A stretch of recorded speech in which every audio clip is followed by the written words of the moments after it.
अस्सलाम वालेकुम रहमतुल्लाहि वबरकातुहू। वैसे तो अफ्तारी के वक्त हम बहुत सारी चीज़ें खाते हैं, बहुत सारी चीज़ें पीते हैं, तरह तरह के शरबत होते हैं, तरह तरह के ग़िज़ा होते हैं।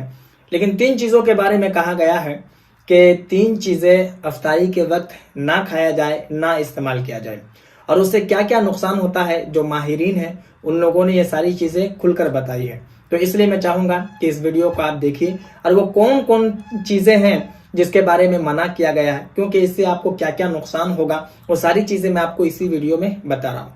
तो सबसे पहली चीज़ जो बताई गई है वो ये बताई गई है कि अगर गर्मी, शिद्दत की गर्मी आपको लग रही है और आपको ऐसा लग रहा है कि हमें कोल्ड ड्रिंक पीना चाहिए, तो खाली पेट आप उस वक्त रहते हैं, अफ्तारी में कोल्ड ड्रिंक पीने के लिए मना किया गया है। और ये मना जो माहिरीन हैं, जो सारी चीज़ों को देखते हैं, जो हेल्थ के बारे में जानते हैं, सेहत के बारे में जानते हैं, बीमारी के बारे में जानते हैं, बहुत सारे डॉक्टर और हकीम भी इसको कहते हैं कि खाली पेट अगर आप कोल्ड ड्रिंक पीते हैं तो इससे आपको नुकसान ये होगा कि आपकी जो अतड़ी है उसमें नुकसान पहुंचेगा। आपकी जो अतड़ी है वो आपकी सिकुड़ सकती है। इसके अलावा नुकसान आपके आदे में होता है। तो इसलिए कोल्ड ड्रिंक के बारे में कहा गया कि आप जब भी इसको पीजिए तो जब आपका पेट भर जाए उसके बाद आप पीजिए। यानी कि जैसे अफ्तारी कर रहे हैं तो आप ग़िज़ा को खा लिए, फल वगैरह जो भी खाना है वो खा लिए, उसके बाद आप कोल्ड ड्रिंक पीजिए तो आपको कोई नुकसान नहीं होगा। लेकिन खाली पेट अगर आप पीते हैं तो आपको नुकसान हो सकता है, इसलिए इसके बारे में भी मना करते हैं। और दूसरी चीज़ ये है जो हम अफ्तारी में बहुत ज़्यादा इस्तेमाल करते हैं वो है शरबत, चाहे वो नींबू वाले शरबत हो या फिर रुआबजा वाले शरबत हो या दूध वाले, या इस तरीके से बहुत सारे शरबत हम इस्तेमाल करते हैं। तो माहिरीन इसके बारे में कहते हैं कि अगर अफ्तारी में आप शरबत इस्तेमाल करते हैं तो आप शहद के शरबत इस्तेमाल कीजिए, यानी कि उसमें चीनी की जगह, शक्कर की जगह आप शहद डालिए, इसके बड़े फायदे हैं। और अगर शहद नहीं होता है तो आप गुड़ इस्तेमाल कीजिए।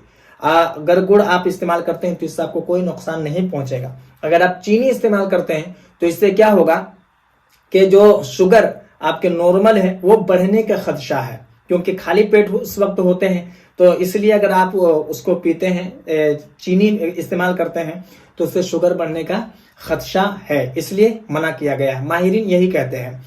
इसके अलावा एक और चीज के बारे में कहा गया है वो है खरबूजा। खरबूजा के बारे में भी कहा जाता है कि खाली पेट अगर आप हैं तो खरबूजा मत इस्तेमाल कीजिए, इससे हैजे की बीमारी होने का खदशा है अगर खरबूजा खाली पेट में आप इस्तेमाल करते हैं तो ये तीनों चीजें जो है माहिरीन बताते हैं कि मना करते हैं कि अफ्तारी में इसे ना इस्तेमाल करें तो अच्छा है। वाकई में अगर ये तीनों चीजें हम लोगों के लिए नुकसानदेह हैं तो हम लोगों को एहतियात करनी चाहिए, एहतियात बरतनी चाहिए। और जब पेट भर जाए हम लोगों का फिर कुछ भी आप खा सकते हैं। अगर वाकई में आपको नुकसान नहीं पहुंचता है तो आप कुछ भी खाइए, फल वगैरह खाइए। हाँ, अब मैं आपको एक चीज और बता देता हूँ कि अफ्तारी के बारे में जो सुन्नत रसूल है, नबी करीम सल्लल्लाहु अलैहि वसल्लम भी जो अफ्तारी किया करते थे और सहाबाए कराम जो किया करते थे वो किस चीज से करते थे, वो है खजूर। आज हम लोगों का हाल है कि सहरी में हो या अफ्तारी में अगर खजूर हम इस्तेमाल करते हैं तो बिल्कुल तबर्रुक की तरह इस्तेमाल करते हैं, एक या दो। बहुत सारे लोग तो ऐसे होते हैं जो एक भी नहीं खाते हैं, आधा खाते हैं छोड़ देते हैं। हालांकि हम लोगों को कहा गया है कि अफ्तारी आप खजूर से कीजिए, ये सुन्नत है। और खजूर एक दो नहीं बल्कि आप जितनी खाइए उसमें फायदा ही होता है, उसमें कोई भी नुकसान नहीं होता। वो खजूर चाहे कोई भी खजूर हो आपको नुकसान नहीं पहुंचाएगा। मुझे उम्मीद है कि मेरी बात आपको समझ में आ गई होगी। आपके मन में अगर कोई सवाल या फिर कोई डाउट हो तो आप मुझे कमेंट पर जरूर बताएं, और इस वीडियो को जितना हो सके मुसलमानों में जरूर शेयर कर दें ताकि जो लोग नहीं जानते इसके बारे में जान जाए। बाकी अगर आप नए हैं चैनल पर तो चैनल को भी जरूर सब्सक्राइब कर लें।